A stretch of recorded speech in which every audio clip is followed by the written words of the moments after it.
현재 미국이 크게 당황하고 있는 모습이 중국과 일본을 통해 전개되고 있습니다. 특히 최근 러시아 사태 가운데 중국은 상상하기 힘든 행동을 보이며 도마 위에 올랐습니다.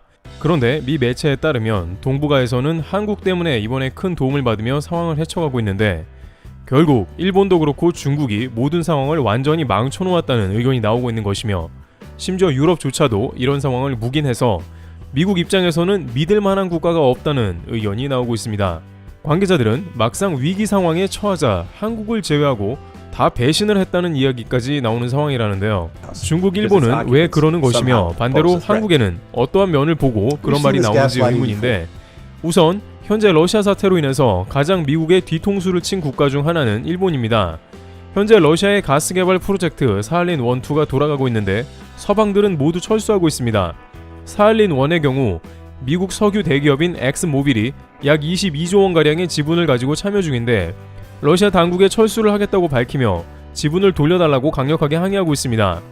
러시아 측은 지분을 몰수하거나 아직은 사할린 1 프로젝트를 변경시킨다고 밝히지 않았기 때문에 미 엑스모빌은 소송을 통해서라도 받아내겠다며 으름장을 내는 등 러시아와 다툼 중입니다. 또한 사할린 2에서는 영국의 BP, 쉘이 철수하며 지분을 중국에 넘기는 방안을 협상 중에 있습니다. 이렇듯 러시아를 제재하는 서방 기업들은 모두 떠나는 국면이며 이는 장기적으로 봤을 때 러시아 경제에 매우 치명타가 될 것으로 보이고 바로 이것을 미국이 노린 것입니다. 그런데 여기서 최근 일본은 사할린2 프로젝트에서 일본 기업 2군데를 철수시키지 않았고 오히려 계약을 갱신했으며 러시아는 이를 금주해 전격 승인하는 모습이 등장해버렸습니다. 러시아 힘을 빼버리자는 미국의 의도가 퇴색되는 행동을 일본에서 저지른 것인데요. 안 그래도 미국은 쿼드의 인도가 이번 러시아가 연해주에서 개최하는 군사훈련에 참여한다고 해서 매우 우려되는 상황인데 일본은 러시아 제재를 역행하는 행동을 보이고 있는 것입니다. 인도는 러시아와 우방관계를 절대 끊을 생각이 없기 때문에 관계자들은 에너지 위기가 닥치자 민주진영 명분으로 뭉쳤던 쿼드가 붕괴되기 시작했고 이는 중국이 팽창할 빌미를 준다고 지적합니다.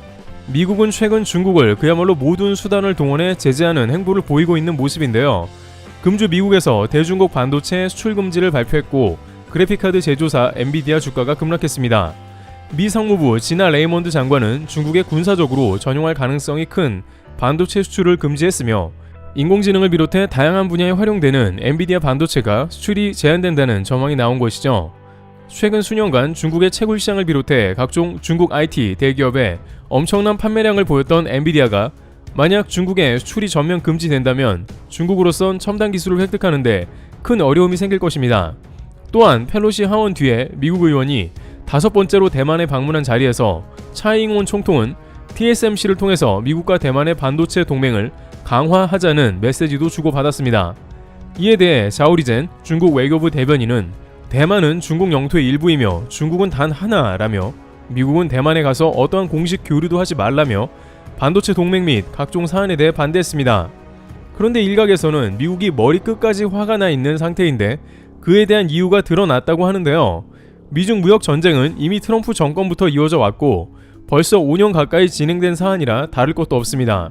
중국 반도체 싹을 자르자는 것도 하루 이틀 이야기가 아닌데도 미국이 뭔가 크게 뿔이 났다는 것인데요. 이는 바로 중국과 러시아의 커넥션이 너무 노골적으로 돌아가고 있다는 것입니다. 지난 레이먼드 상무부 장관은 최근 SMIC 중국 반도체 파운드리를 대규모로 확장한다는 소식을 듣고 격정을 내면서 중국의 SMIC를 모두 문 닫게 만들어 버리겠다며 폭탄 선언을 해버렸습니다. 바로 그 이유는 중국이 러시아에 반도체를 수출하고 있다는 첩보가 들어갔기 때문으로 보입니다. 현재 미국은 러시아향 반도체 수출을 철저하게 금지하고 있는 상황으로 한국에서도 반도체는 물론이고 차량용 반도체, 핸드폰 등 모든 분야의 제품들이 러시아 생산이 금지되고 있습니다. 반도체 대부분이 미국 소프트웨어로 디자인되며 반도체 장비도 미국 것이 대부분이기 때문입니다. 따라서 중국도 러시아에 수출하면 안 되는 것인데 SMIC 확장 소식에 미국이 역정을 낸 것입니다. 중국에서는 즉각 우리는 러시아에 절대 반도체를 수출하지 않는다라며 기는 모습을 보인 것이죠. 그만큼 미국 입장에서는 이번 기회를 통해서 확실하게 러시아 경제를 틀어막겠다는 것입니다. 바이든 대통령은 전쟁 이전부터 만약 러시아가 전쟁을 일으키면 상상 이상의 대가를 치른다고 경고했는데 반도체 금지를 비롯해 다방면의 러시아 제재가 이어지면서 중국에도 경고를 하는 것입니다. 그런데 이 와중에 한국과 중국의 행보가 크게 다른 모습을 보이는 장면이 등장했는데요. 또한 유럽조차 미국을 뒤통수 쳤다는 이야기가 나오면서 백악관을 큰 충격에 빠뜨린 것입니다. 일단 중국은 미국이 하지 말라는 것 중에 가장 심각한 일을 저지르면서 바이든 정부를 크게 놀라게 했습니다. 앞서 논의한 미국과 유럽은 동시에 러시아산 LNG 수입을 금지하고 힘을 빼놓으려고 하는데 사실상 러시아 경제가 대부분 자원 판매를 통해 굴러가기 때문에 이를 손 봐주자는 것입니다. 그런데 최근 러시아는 2022년 상반기에 약 130조 원의 천연가스를 팔았다고 발표했습니다. 이는 평상시와 비슷한 판매고인데 이에 대해 미국은 의문을 크게 가졌는데요.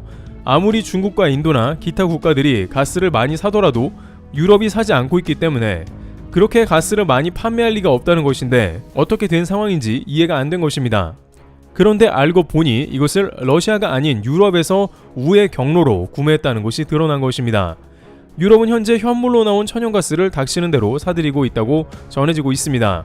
러시아에서 가스가 막혔기 때문에 전세계 어디든 가스 오퍼만 나오면 무조건 응하고 있는 것입니다. 하지만 가스는 분명 모자라며 기존 가스 부전 국가들도 갑자기 생산량을 늘릴 수는 없습니다. 그런데 여기서 미 국무부는 바로 중국이 러시아 가스를 유럽에 되팔고 있다는 정보를 입수한 것으로 보입니다. 또한 유럽도 러시아는 제재를 받지만 중국에서 나온 오퍼이므로 무조건 그것을 사들인 것으로 확인됩니다. 실제 최근 독일 같은 경우 겨울철 가스 비축 목표량을 약 80-90% 가까이 채운 것으로 알려졌습니다.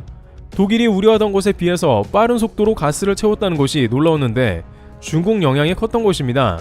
결국 러시아는 천연가스를 도매로 중국에 넘긴 꼴이고 중국은 신나게 되팔아 이득을 챙긴 셈입니다. 유럽에서도 이것이 러시아산 가스임을 알고 있어도 그건 당장 중요한 게 아니라 마구 사든 것이죠. 결국 미국의 제재가 중국의 가스 리셀로 인해 사실상 무력화되고 러시아는 영향이 없던 것입니다. 유럽은 단순히 중국이라는 중간 도매상만 거쳤을 뿐 여전히 러시아 LNG를 수입하는 형국인 것이죠. 관계자들은 미국이 중국과 러시아를 제재하는 게 매우 어려웠다는 것을 체감하고 있으며 또한 유럽조차 자신의 에너지 안보 위기가 오자 미국 뒤통수를 치며 러시아산 가스를 수입한다는 겁니다. 미국의 셰일가스는 비싸기도 하며 부족하니 제재고 뭐고 그냥 다들 생존하기 바쁜 것이죠. 물론 장기적으로는 유럽도 친환경을 강화하고 러시아산을 피해가는 국면이 등장하겠습니다만 미국이 전적으로 자원 없는 국가들을 책임져 주지 않는 한 이러한 국면이 생긴다는 것이죠. 일본도 유럽도 말로는 동맹이라고 하나 위기 앞에선 다들 각자 도생하기에 바쁜 상황인 것입니다. 반면 이러한 가운데 한국은 동북아에서 가장 러시아 사태에 적절한 대응을 이어가고 있습니다.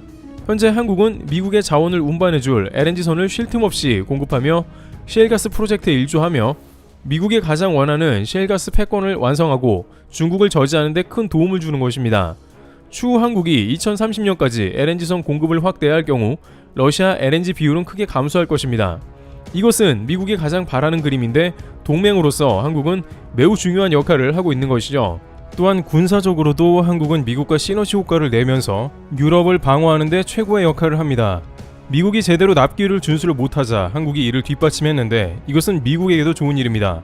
만약 무기를 못 받는 국가들이 미국이 아니라 중국이나 러시아를 택하면 문제가 심각해집니다. 사우디나 인도가 그런 식으로 러시아 무기를 택하면서 동맹이 흔들리기 시작한 것인데 이때 한국이 등장해서 민주진영에서 무기를 대량으로 공급해주는 것은 매우 큰 역할입니다. 미국도 오커스 쿼드, G7 유럽연합 등 서방사회 중심을 도모하고 있습니다만 정작 가장 중요한 역할은 한국이 죄다 맡고 있는 것이니 현 시점에 동북아에서 미국이 가장 중요한 국가로 여길 만한 것입니다. 그러나 최근 미국에서 인플레이션 법안으로 한국산 전기차를 제외한 것은 문제가 되는 것으로 최근 한국에서 미국과 함께 법안 재검토와 효력을 늦추는 방안을 논하고 있습니다만 일부 전문가들은 대통령 서명이 끝난 뒤이기 때문에 소급될 가능성이 낮은 게 아니냐고 전망하고 있습니다. 그러나 한국이 이렇게 다양한 긍정적 역할을 하고 있음에도 불구하고 미국이 이런 식으로 나온다면 한국도 결국에는 미국과의 협력을 꺼리게 되고 사우디나 인도같이 등을 돌리지는 않더라도 미국 현지 투자 등을 회피하게 되며 캐나다와 멕시코 등 주변국을 찾을 가능성도 매우 큰 것입니다. 캐나다와 멕시코에 공장을 세우면 미국과 FTA가 별도로 되어 있어 우회 수출이 좋기 때문입니다. 물론 미국에 이런 목소리를 낼 수 있는 것도 국가가 부강하고 실력이 있기 때문이라는 의견입니다. 각 산업과 기업들이 세계적 수준이기 때문에 한국의 위상이 그만큼 올라갔다는 것입니다. 이와 같이 미국은 거의 모든 국가의 자원 관련해서 뒤통수를 맞는 국면이 나오고 있습니다.